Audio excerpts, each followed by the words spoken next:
Oh, way back in, I guess, about 1970.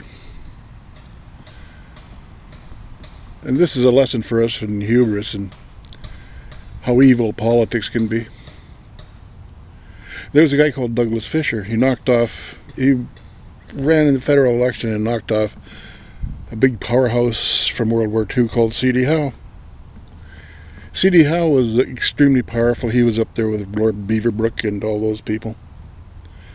And he had an immense amount of influence everywhere but in Port Arthur, now Thunder Bay. But in Port Arthur, he lost touch with the people.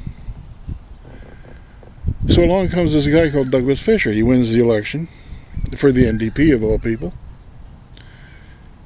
Back then it was CCF. It's still pretty socialist back then. There's no such a thing as socialist anymore. So they put together a winning formula using modern commercials and everything else, and it was a modern type of politics. And emerged from that, Douglas Fisher won. 20 years later, about 1980, Douglas Fisher became a writer. He stopped being an MP, Member of Parliament, because it was a lot of hard work. And Douglas Fisher, for one thing I say about the late Mr. Fisher was could manage to put in 100 words where one word would do. He was a copious writer. He said, because I knocked off C.D. Howe, he took the credit for it.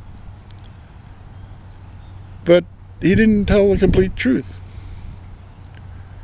The genius behind his political rise and his whole career as a columnist after was an unknown guy called ClemDowney, and this is what the blog is about. I just wanted to mention somewhere in history about ClemDowney. That's from Nippigan. And they said, who was the campaign manager of all campaign managers? And it was ClemDowney. He managed a guy called Jack Stokes. The one thing about ClemDowney was he could pick out really good people who would be good representatives. Douglas Fisher was a writer.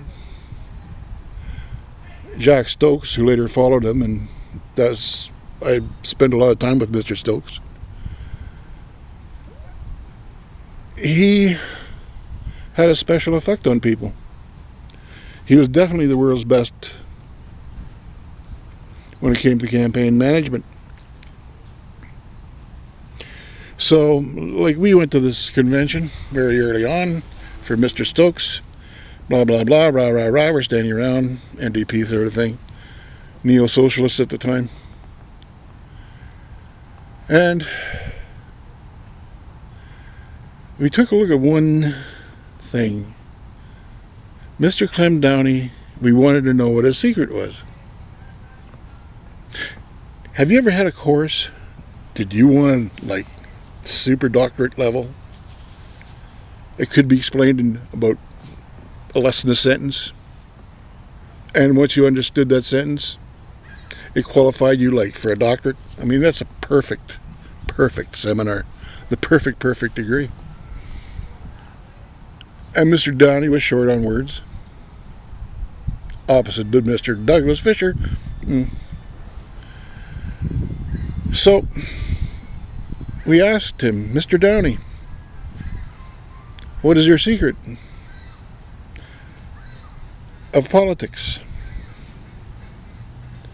He looked at us and thought for a second. He said, just be 75% and everything. That is if you're a campaign manager. This is what's the secret to campaign management. Just simply said, just be 75%. Okay. Over the years, as I've grown more experienced, I understand what he was saying.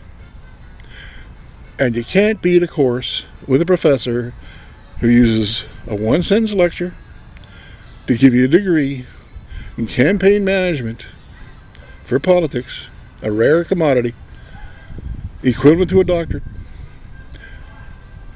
and totally accurate to this day. So, when it comes to politics, Forget being conservative, but if you back a person, always be 75%. Be willing to change.